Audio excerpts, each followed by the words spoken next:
Mantıkut Tayr, Feriduddin Attar. Kuşların hüdhüde soruları. Kuşlar bu sözleri hüdhüdden işitip vaziyeti anlayınca hep birlikte hüdhüde sorular sormaya başladılar. Ey kılavuz olmada bizleri geçen, iyiliği ve severliği kendisiyle sona erdiren! Biz hepimiz bir avuç zayıf ve güçsüz kuşuz. Ne kolumuz var, ne kanadımız. Ne bedenimiz var, ne kudretimiz. Yüce makam sahibi Simurg'a ne zaman ulaşabiliriz?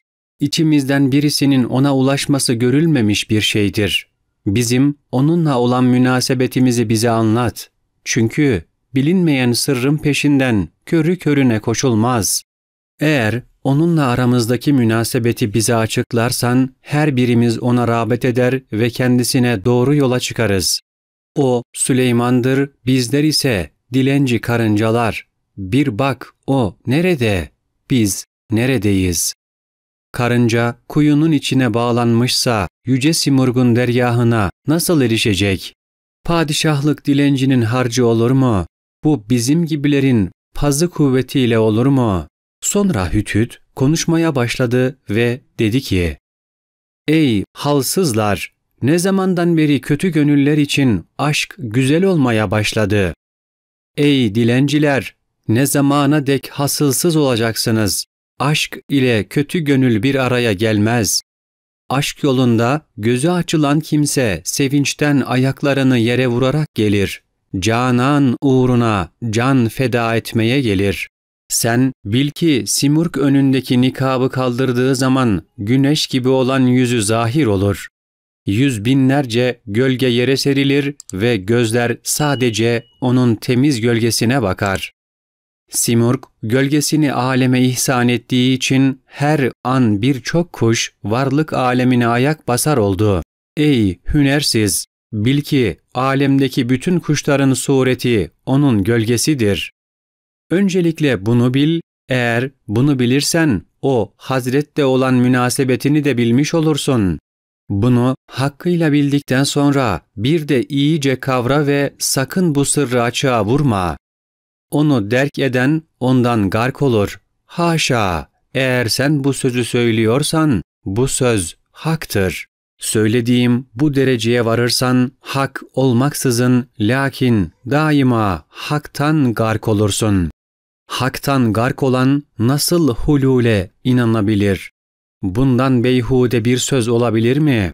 Kimin gölgesi olduğunu bildiğin zaman ölsen de yaşasan da kurtuluşa erenlerden olursun. Eğer Simurg apaçık meydanda olmasaydı hiç gölgesi olur muydu? Hakeza eğer Simurg herkesten gizli olsaydı gölgesi dünyaya yansır mıydı? Burada gölgesi görünen her şey öncelikle orada aşikar olur. Eğer Simurg'u görecek gözlerin yoksa gönlün ayna gibi münevver olmadığındandır. Kimsenin o cemali görebilecek gözü yoktur.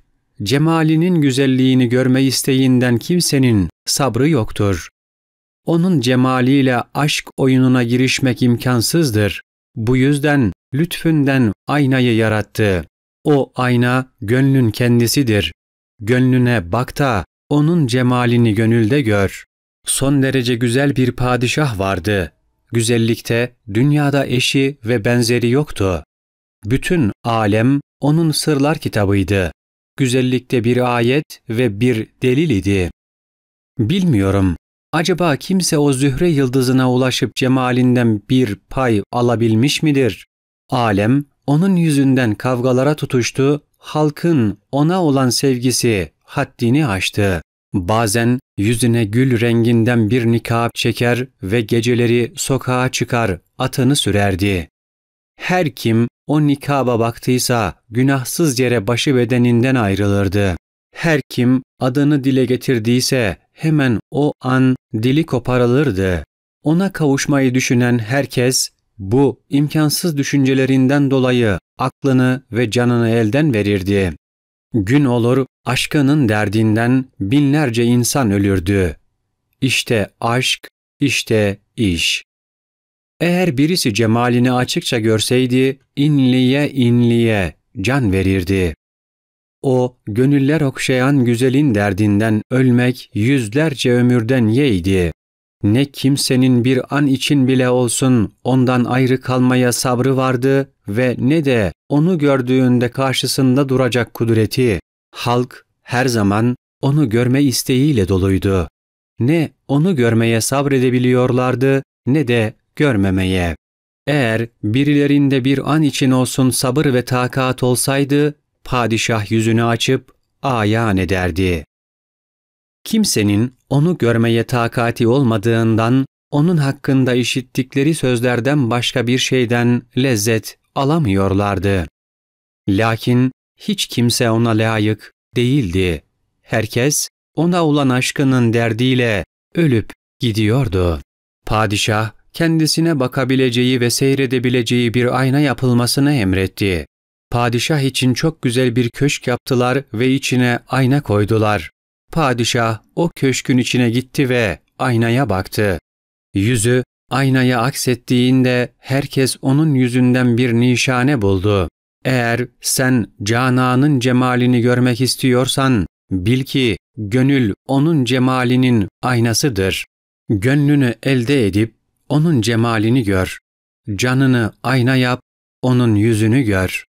Sen padişahın celal ve azamet köşkündedir ve o köşk padişahın güneş cemaliyle aydınlanmıştır. Kendi padişahını gönlünde gör, aklı elde edilmiş zerrede seyret. Sahraya gelen her türlü elbise güzel Simurg'un gölgesindendir. Eğer Simurg sana cemalini gösterirse, hayale dalmaksızın gölgeyi Simurg olarak görürsün. İster 40 kuş olsun, ister 30 kuş. Gördüğün her şey Simurg'un gölgesindendir. Simurg'un gölgesi Simurg'dan ayrılmaz. Sen ayrıdır desen bu reva olmaz. Her ikisi birlikte ve beraberdir. Sen gölgenden vazgeç, asıl sırrı ara. Sen Simurg'un gölgesinden kaybolursan, Simurg'dan sana sermaye erişmez. Eğer sana bir kapı açılacak olursa, sen gölgenin içinde güneşi görürsün. Her zaman gölgeyi güneşin içinde kaybolmuş ve kendini de baştan ayağa güneş olmuş görürsün. Makbul padişah, İskender bir yere elçi göndermek istediği zaman, o cihan padişahı kendisi elçi elbisesi giyer, gizlice çekip oraya giderdi. Hiç kimsenin işitmediği şeyleri söyler ve İskender böyle buyurdu derdi. Bütün dünyada hiç kimse bu elçinin İskender olduğunu bilmezdi. Hiç kimse İskender'i beklemediğinden bu elçi ben İskender'im deseydi bile inanmazlardı. Her gönülden padişaha bir yol vardır. Lakin yolunu kaybeden gönül ona yol bulamaz. Eğer padişah hücrenin dışında sana yabancılar gibi davranıyorsa, üzülme. İçeride ev halkından biri gibidir. Ayaz'a nazar değdi, bu yüzden uzun bir zaman padişahın gözlerine görünmedi. Hasta yatağına düştü, inledi, bela ve eziyetlere katlanıp kudretini elden verdi. Vefakar padişah Sultan Mahmud, Ayaz'ın durumunu işittiğinde hizmetçilerden birini çağırdı. Hizmetçiye dedi ki, Ayaz'ın yanına git ve kendisine, ey padişahtan uzak düşmüş, senin için senden ırak kaldım. Senin çektiğin acı, dertleri ben de çekmekteyim. Senin çektiğin acıları düşündüğümden artık sen mi hastasın yoksa ben mi hastayım bilmiyorum. Gerçi bedenim Canan'dan uzak kaldı ama iştiyak çeken canım Canan'a daha da yakın oldu. Ben seni canı gönülden arzulamaktayım ve bir an için olsun senden ırak değilim. Kem gözler çok kötülük yaptılar ve senin gibi bir nazenini hasta yatağına düşürdüler. Hizmetçiye bunları söyledikten sonra ekledi. Acele git, duman gibi git, ateş gibi yeri gel. Sakın yolda durup eğlenme, su gibi durmadan git, şimşek gibi aceleyle git. Eğer yolda bir an için bile olsun durursan, iki alemi de sana zindan ederim. Zavallı hizmetçi yolda hiç durmadı. Rüzgar gibi Ayaz'ın yanına gitti. Hizmetçi, padişahın Ayaz'ın yanında oturmuş olduğunu gördü. Uzak görüşlü aklı mustarip oldu. Hizmetçinin bütün bedeni titremeye başladı. Sanki daimi bir hastalığa tutulmuştu. Kendi kendine dedi ki, ben padişahla nasıl baş ederim? Şimdi kesin kanımı akıtır. Padişaha yeminler etti. Ben yolda hiçbir yerde durmadım, hiçbir yerde oturmadım. Aklım zerre kadar ermedi. Nasıl olur da padişah benden önce buraya varabilir? Padişah ister inansın, ister inanmasın. Eğer bu olayda taksirim varsa kafir olayım. Padişah kendisine dedi ki, ey hizmetkar, senin bu olayda hiçbir suçun yok ve sen bunu anlayamazsın da. Benim Ayaz'a gelmek için gizli bir yolum var. Ben bir an için bile olsun onu görmemeye tahammül edemem. Ben bu alemde kimsenin haberi olmasın diye her zaman bu gizli yoldan Ayaz'ı görmeye gelirim.